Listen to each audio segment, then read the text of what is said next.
And now, a public service presentation. He's here again, Principal Johnson. Thank you, Miss Larkin. Principal Johnson, I got a bone to pick with you. Whoa, that's no way to start a conversation. What's all this about? You said all us kids should look out for our friends. Well, that's what good friends do. Well, that's what I've been doing, but my teacher said I shouldn't. Well, it does depend on the situation.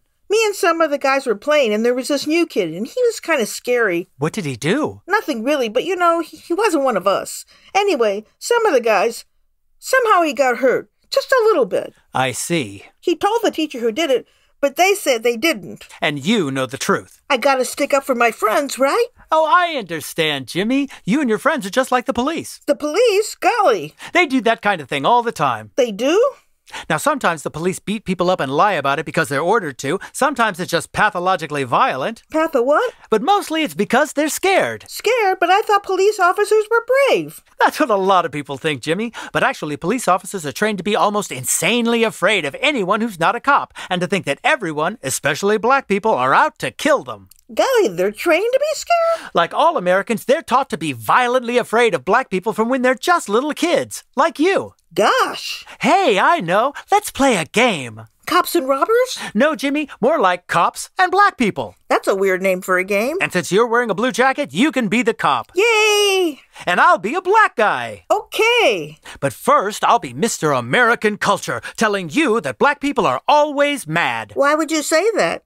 Well, for hundreds of years, most black people in the United States were slaves, even after the Civil War that theoretically freed them. Theoretically? For a lot of white people, thinking they're better than black people is all they have. Why? Well, Jimmy, it's like the rich people hypnotized them. Hypnotized? Golly. Golly is right. And rather than organizing to overthrow the system that keeps the working class fighting amongst itself, some white people were hypnotized into thinking the most important thing was protecting their imaginary superiority. Wow.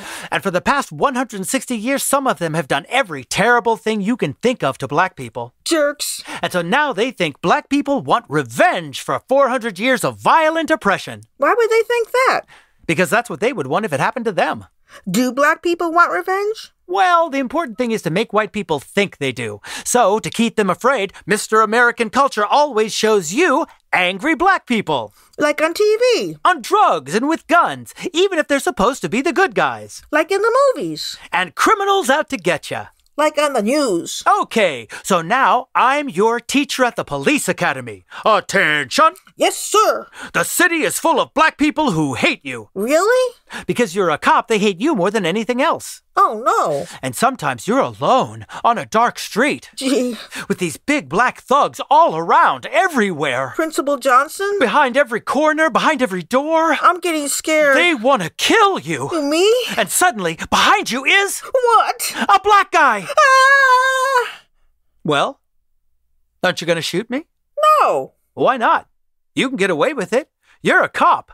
Just tell people I had a gun or a knife, even if I didn't. They'll believe you. I shouldn't just shoot people because I'm scared. Or you could arrest me, then beat me up in your car or down at the station. But you didn't do anything. But what if some other cop beat up a black guy, or anyone, and asked you to lie for them? I don't wanna.